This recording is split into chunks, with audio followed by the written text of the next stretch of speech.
व्याधयश्च प्रहीयन्ते प्राप्यते चोत्तमम पदम। वो ऐसे उत्तम पद को प्राप्त होता है जो भजन करता है, क्योंकि उसको तत्व ज्ञान हो जाता है। तत्व ज्ञान हो जाने पर उसके ऊपर रोगों का प्रभाव नहीं पड़ता, जरा वृद्धावस्था का प्रभाव नहीं पड़ता और मृत्यु का भी प्रभाव नहीं पड़ता, और उत्तम पद की उसको प्राप्ति होती है। अगर वो मोक्ष चाहे तो मोक्ष, प्रेम चाहे तो प्रेम।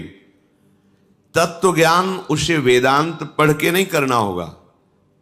कई बार कहा है कि नाम में इतनी सामर्थ्य है कि आप नाम को पकड़ के निरंतर चिंतन में लाइए तो तत्व ज्ञान हो जाएगा।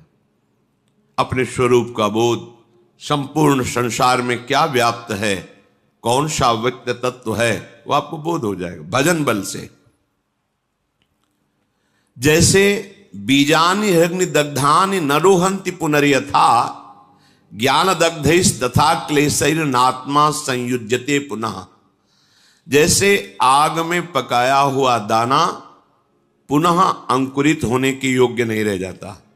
गेहूं, चना, कोई भी हो, भुन जाए, भुनने के बाद उसे आप खेत में डाल दीजिए, चाहे जितना खाद पानी लगाइए, अंकुरण नहीं होगा।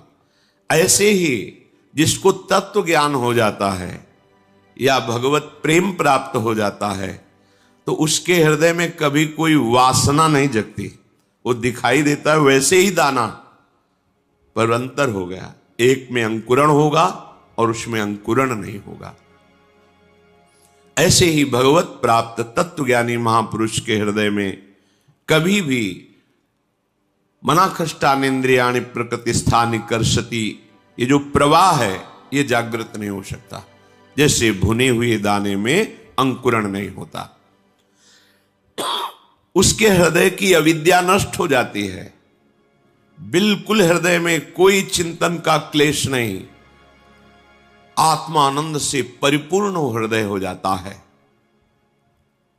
आत्मानं विन्दते येन सर्वभूत गुहाशयम। सबके हृदय में वही एक आत्म तत्व जो यहां है, उस सबके हृदय में ऐसा अनुभव हो जाता है। एको ब्रह्म द्वितीयो नास्ति, दूसरा कोई नहीं, दूसरो न कोई। अब कितना परमानंद होगा जहां अन्य चिंतन नहीं है। ये जो सुख की स्फुरणा होती है, ये उसी आनंद सिंधु के एक बिंदु के सीकर से है। और आनंद समुद्र में अवगाहन करने लगे तो कितना सुख होगा, कल्पना भी कोई विषयी पुरुष नहीं कर सकता। यदि भजन किया जाए, हृदय पवित्र हो जाए, तो श्लोकेन या वार्धनेन क्षीणम तस्य प्रयोजनम। आधे श्लोक में तत्व ज्ञान प्राप्त हो जाए। मार्कंडेय जी कह रहे हैं, सब भूतों के हृदय में विराजमान जो भगवत तत्व है, वही मेरे हृदय में भी विराजमान है। इसका ज्ञान आधे श्लोक में हो जाए यदि हृदय पवित्र हो।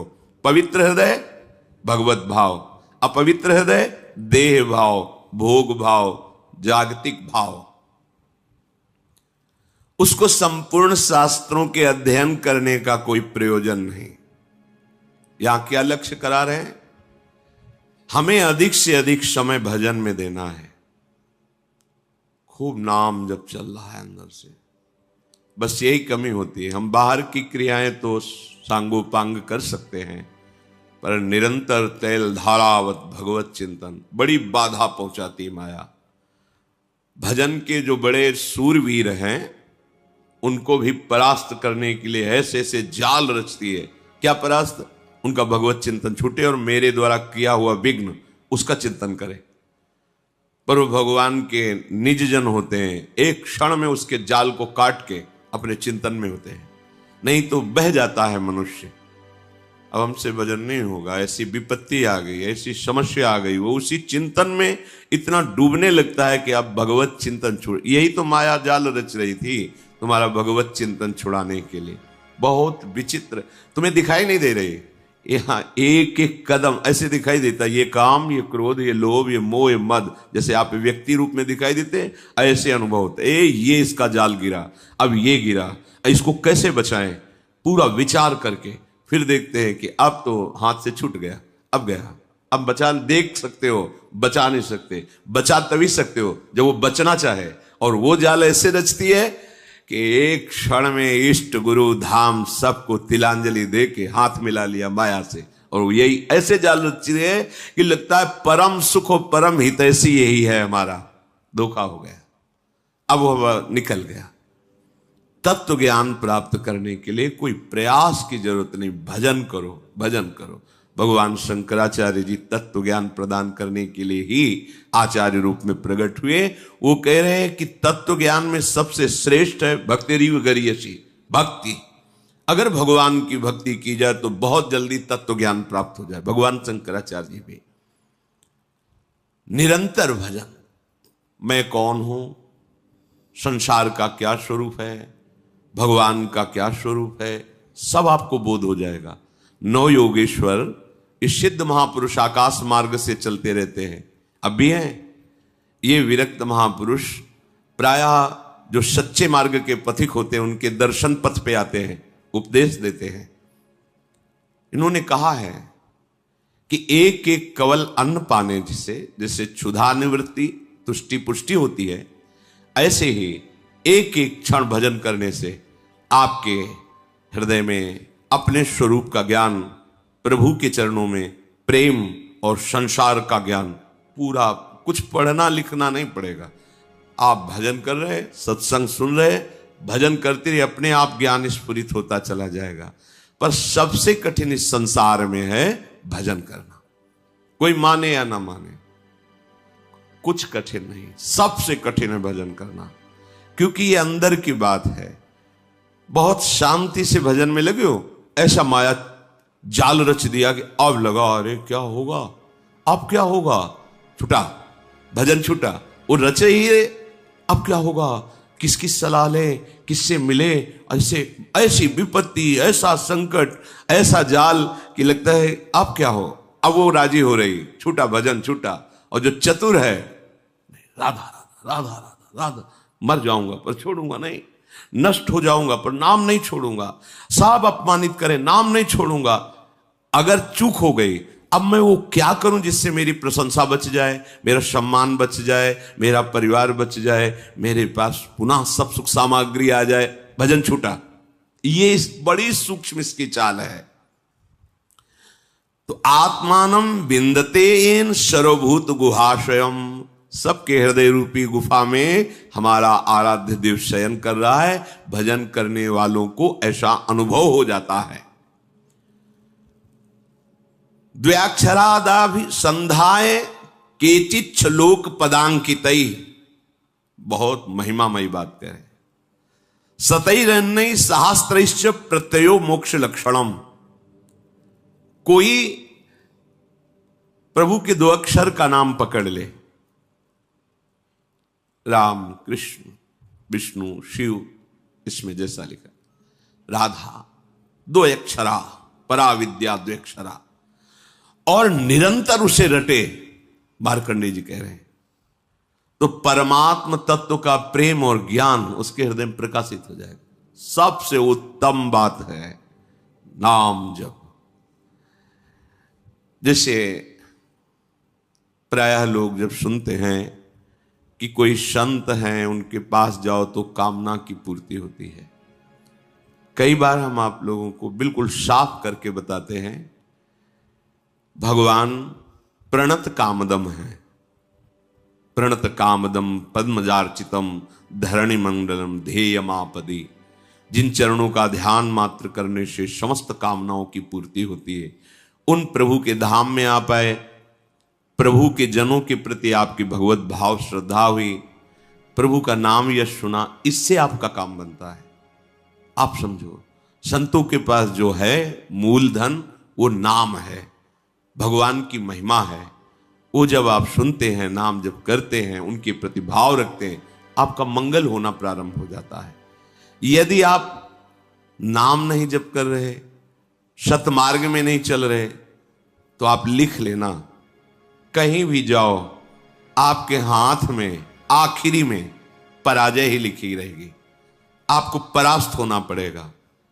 अगर नाम है तो फिर कहीं जाओ या ना जाओ, विजय तुम्हारे हाथ में है। बस धैर्य पूर्वक कल किसी ने कहा कि नाम जब तो कर रहा हूं पर इतनी विपत्ति आ गई कि अश्रद्धा हो गई नाम में, कि नाम जब कुछ नहीं कर पा रहा। हम उनकी बात करते हैं जिनके रोम रोम से नाम चलता है, उनको भी शारीरिक विपत्तियां आई है। ऐसे चरण रख देते थे तो वो भूमि बोलती थी विट्ठल विट्ठल विट्ठल। भूमि उनके ऊपर खौलता हुआ गर्म पानी फफोला ही फफोला शरीर पड़ गया। हा विट्ठल जल रहा हूं, ऐसा बोले श्री तुकाराम जी। तुम कितना जप करते होगे? क्या भगवान निर्दयी है? क्या वो क्षमा नहीं कर सकते थे? उनका विधान है। प्रहलाद जी के रोम रोम से हरि हरि, कितना ये बातें नहीं देखनी। नाशवान शरीर है, यहां सब परिवर्तनशील है। ये दो अक्षर इसलिए पकड़े गए हैं कि अब हमें मां के गर्भ में न जाना पड़े और सब विपत्ति सहने की सामर्थ्य मिले और अंत समय तक मुझे अपने प्यारे से मिलन हो जाए, प्रभु से मिलन हो जाए। ये बीच में जो आपको मिलता है ये एक मिलना नहीं है, ये बिछुड़ना ही है। प्रतिपल हर वस्तु नष्ट हो रही, ध्यान से देख लो, रखी रहने दो उसे। आप देखो तुम्हारे योग्य नहीं रह जाएगी, या प्रयोग कर लो तो 6 घंटे में देखने योग्य नहीं रह जाएगी, विष्ठा बन जाएगी। 5 मिनट बाद बमन कर दो, घृणा पैदा हो जाएगी। सब नाशवान परिवर्तनशील है। इसको ऐसा ना सोचो कि नाम जप कर रहे हैं तो हमारा काम नहीं बना, विपत्ति हो गई तो अश्रद्धा कर। सिद्धांत को समझो, हजारों बार कहा है। जब आप नाम जप शुरू करोगे तो पहले वो मल का नाश करता है, अनर्थ निवृत्ति करता है, जो आगे आपको भयानक जन्म मरण रूपी कष्ट, भयानक विपत्तियां देने वाला, पहले उसको भस्म करेगा। अब ये शरीर तो बन गया है प्रारब्ध से, इसको तो समय समय पर जो दुख सुख का विधान है वो आएगा। नाम जप उसको सहने की सामर्थ्य देगा। अश्रद्धा की जरूरत क्या है? अश्रद्धा किए तो पूर्व संस्कार आपके आगे तक आपको सताते रहेंगे। मान लीजिए ये वो औषधि जो जड़ मूल से रोग का नाश करती है। नाम लेत भव सिंधु सुखाही, करहु विचार सुजन मन माही। सूख जाएगा, तैरने की नाव की भी जरूरत नहीं। नाम लेत भव सिंधु सुखाही, सब नष्ट हो जाएगा आपका दुख संकट। सत्य वस्तु को कोई स्वीकार करना नहीं चाहता। नाटक को सत्य मान करके, ये संसार एक माया का नाटक है, वो इसे सत्य मान करके इसे भोगना चाहता है, इसका स्वामी बनना चाहता है, मायापति बनना चाहता है। सत्य बात स्वीकार कर ले तो आनंद मगन हो जाए। पर सत्य कड़ुआ लगता है, लगता है ये ठीक है, प्रवचन करो, सुन लिया, पर हमें चाहिए ये। तो जो चाहिए वो कितने दिन के लिए, कितने मिनट के लिए। पर वर्तमान का सुख भोगी मन इतना निश्चय कर लेता है कि ये चाहिए और अपना जीवन, पूरा का पूरा जीवन चाहिए में। और जो चतुर होता है वो जाहे न चाहिए कबहू कर, नहीं नहीं, तो वो जो चाहिए मांग रहे हैं वो उसके पीछे लुटता घूमता है और उसके सामने सच्चिदानंद भगवान होते हैं। और जिसको चाहिए उसके सामने माया होती, कुछ पकड़ में ही नहीं आता, पूरा जीवन निकल जाता है, कुछ हाथ में नहीं। अब जा रहे हो अपने देश, क्या है तुम्हारे पास? कुछ नहीं, यही चिंतन है। ये चिंतन तो आगे का जन्म निर्णय कर देगा। हाँ, राधा राधा कहा है, अब ये जमा है। यहां कह रहे द्वेक्षरादभिसंधाय, कैसा? टूटने न पावे तार, संधि बनी रहे, राधा राधा राधा राधा राधा। तो क्या बोले? ये 2 अक्षर ही तुम्हें परमात्म तत्व का ज्ञान और प्रेम प्रदान कर देंगे, बहुत पढ़ने की जरूरत नहीं है। सैकड़ों शास्त्र हैं, सैकड़ों शास्त्रों के वाक्य हैं, क्या क्या पकड़ोगे? जीवन बहुत थोड़ा है, क्या करें? बस नाम पकड़ लो। एक बार ऐसा मान करके, लाभ मिले ना मिले, हानि हो, नरक मिले, दुख मिले, सुख मिले, एक बार संतों की बात मान लेते हैं भाई। बहुत माना है सबकी बात, एक बार मान लेते हैं। अब जब तक श्वास रहेगी नाम जपेंगे, निहाल हो जाओगे, देख लेना। पर ये ऐसा नहीं कि कुछ दिन ऐसे थोड़ा जपे और देखें कि लाभ हुआ कि नहीं। तो लाभ तो हुआ है, पर तुम देखने लायक नहीं हो उस लाभ को। तुम्हारे अंदर दिव्य दृष्टि थोड़ी जागृत हो गई कि हमारे पूर्व संस्कार इतने जमा थे, नाम ने भस्म कर दिया, अब वो देखो तो नाच पड़ो, पर वो तो दिखाई नहीं देता। वर्तमान की विपत्ति दिखाई देती है, जो शरीर रचने के समय निर्धारित कर दी गई थी कि इस तिथि को इस समय से ये तुम्हें दंड मिलेगा। अब नाम पहले पीछे का तुम्हारा भस्म कर रहा है। अब अज्ञानी जी वो सोच रहा है हम पीछे थे भी कि नहीं थे, हम तो अभी देख रहे हैं। तुम्हारे देखने से नहीं है, तुम्हारे अनंत जन्मों का हिसाब जमा हुआ। तुम अविनाशी जीव हो, बार बार शरीर पकड़ते हो और छोड़ते हो, उसके बीच में जो कर्म होता है तुम्हें उसको भोगना पड़ता है। ये भागवतिक सिद्धांत है, तुम्हारे ना कहने से थोड़ी हो जाएगा। तो जो बोध है, मोक्ष है, प्रेम है, ये आपको सहज में प्राप्त हो जाएगा यदि दो अक्षर द्व्यक्षराद अभिसंधाय अपनी जीभ से जोड़ते रहो, राधा राधा राधा राधा। नायम लोकोस्ति न परो न सुखम संशयात्मनः। बहुत ध्यान देकर सुनिए। नायम लोकोस्ति न परो न सुखम संशयात्मनः ऊचुर ज्ञान विदो वृद्ध्या प्रत्ययो मोक्ष लक्षणम। जिसके मन में इस बात पर विश्वास न हो, संशय भरा रहे, तो वो सुन ले, ना उसे इस लोक में ना परलोक में उसे सुख की प्राप्ति नहीं हो सकती।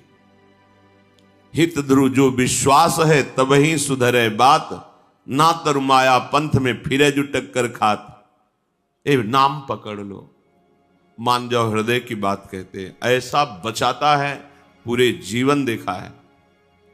अगर वो ना हो तो माया ऐसे जाल रचती है कि लगता है अब क्या, तब लगता है नहीं, ये चकाचौंध माया की नाम नाम, वो एक इतना मजबूत पकड़, वो फिर माया हिला नहीं पाती, वो पकड़ पार हो जाता है।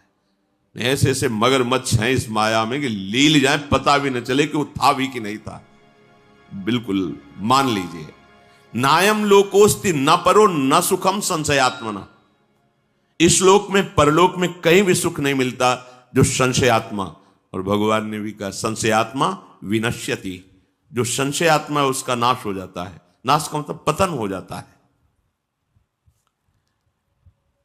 ज्ञान मोक्ष तो बहुत दूरी की बात है, उसे शांति सुख भी प्राप्त नहीं होता। इसलिए जो ज्ञान वृद्ध पुरुष हैं उनके कथन पर ध्यान दे। मार्कंडे जी कह रहे हैं, वयोवृद्ध नहीं कह रहे हैं, जो ज्ञान वृद्ध हैं उनके कथन पर ध्यान दे, उनके वचनों पर ध्यान दे।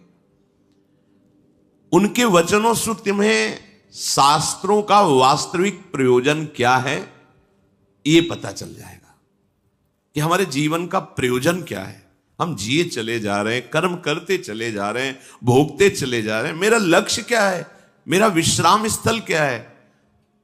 तब आपको समझ में आएगा विश्राम स्थल भगवत प्राप्ति है। इंद्रियाणाम प्रसादेन तदेतत् परिवर्जयेत् तस्मादनशनम दिव्यम निरुद्धेन्द्रिय गोचरम। अतः मेरी बात ध्यान से सुनो।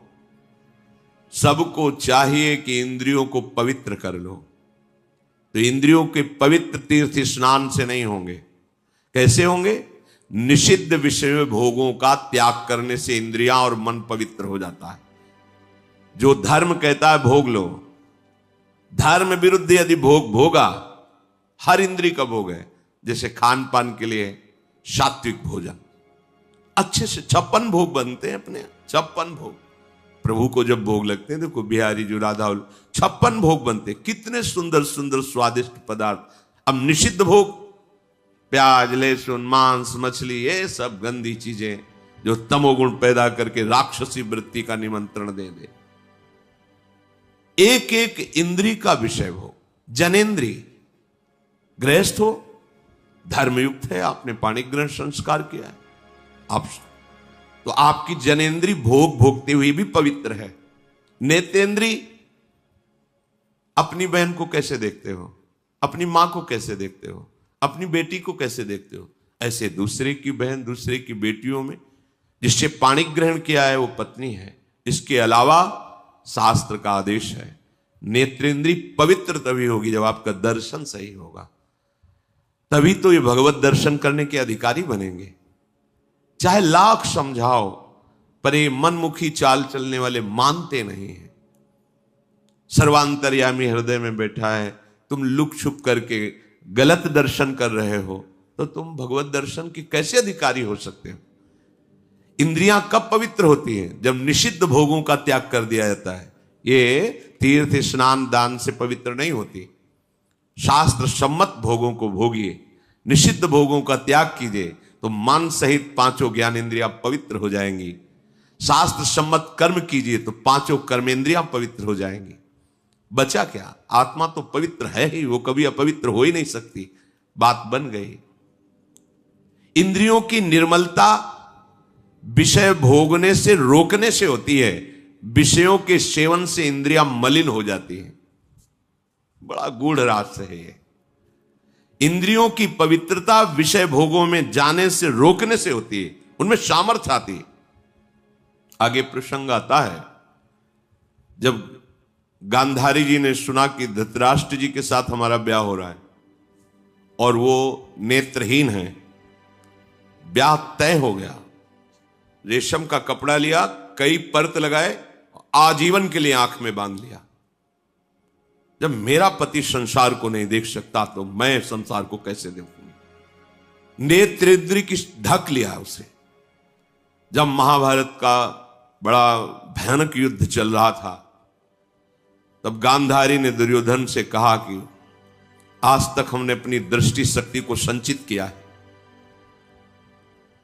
तुम निर्वस्त्र होकर मेरे सामने आ जाओ, मैं पट्टी खोल दूंगी, एक बार देखूंगी, वज्र की भी ताकत नहीं कि तुम्हारे शरीर में खरोच पैदा कर सके, तुम्हारा वज्र के समान शरीर हो जाएगा।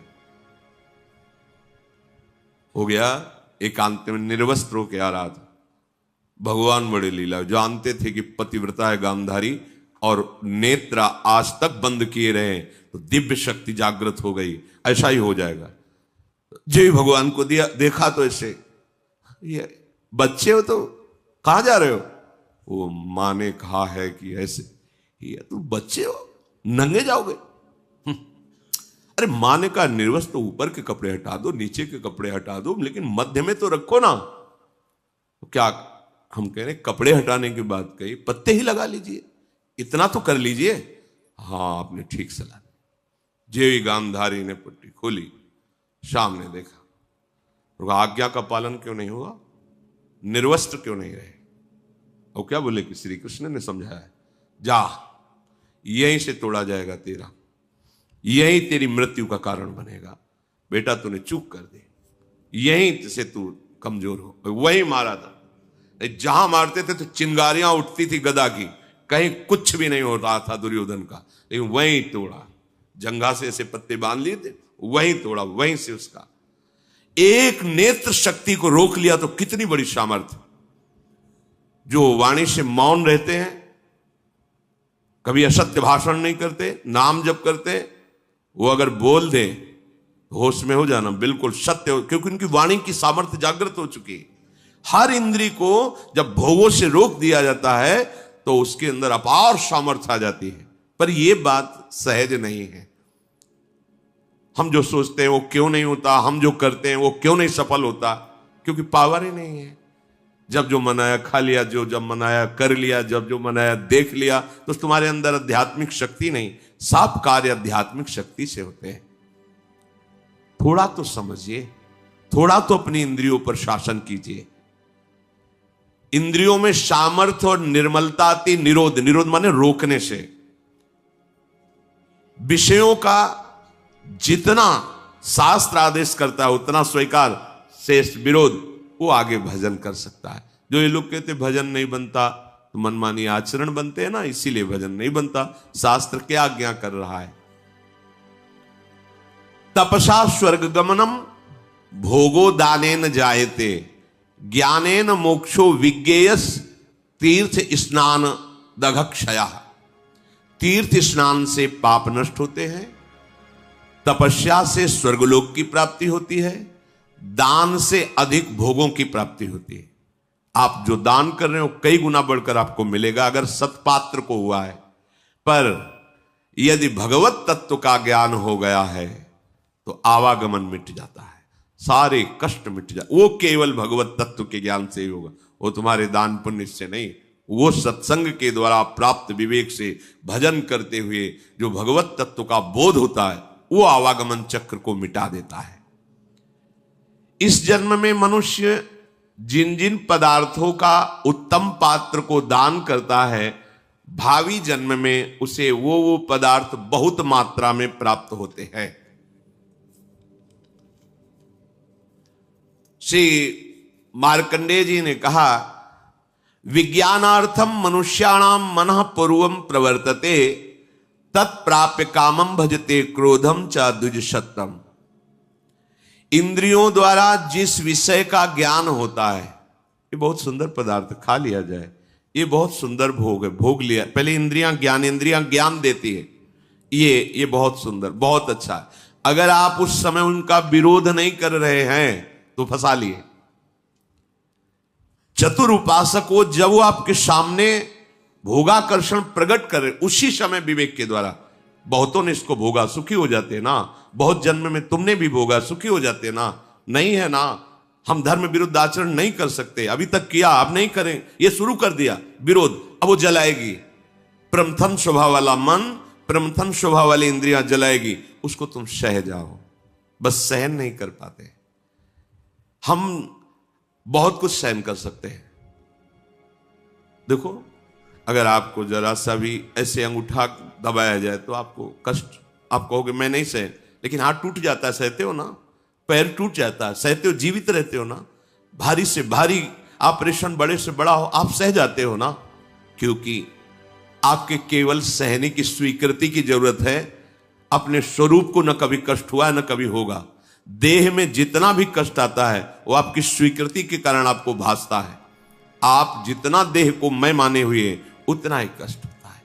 तो अंतःकरण में जो ये इंद्रियां जलन कर, ये तो आप सहज में सह सकते हो। आप बड़े वीर हो, बड़े बड़े कष्टों को सहते हो। देखो कितना कष्ट होता है मां को जब वो 9 महीने गर्भ को धारण करती है। प्रसव में कितना कष्ट होता है, पर उस सब सह करके अब अपने जरा विचार करो, अगर थोड़ा ज्यादा हो जाए, गैस बन जाए पेट में तो कैसा लगता है। वो हमें पूरा 9 महीने धारण किए रहे, सब कष्ट सह सकते हो आप भगवान के अंश हो। ये जो आप डर जाते हो ना कि मन की बात अगर नहीं पूरी करेंगे तो ये बराबर जलाता रहेगा, नहीं जलाता नहीं रहेगा, वो जल के शुद्ध हो जाएगा। अगर मैंने अपने मन और इंद्रियों की बात नहीं की तो मैं जी नहीं पाऊंगा, ये केवल डरा रहा है, तुम जी नहीं अमर हो जाओगे। अगर ये बात तुम स्वीकार कर लो कि तेरे प्रेरित किए हुए गलत मार्ग में मैं नहीं चलूंगा।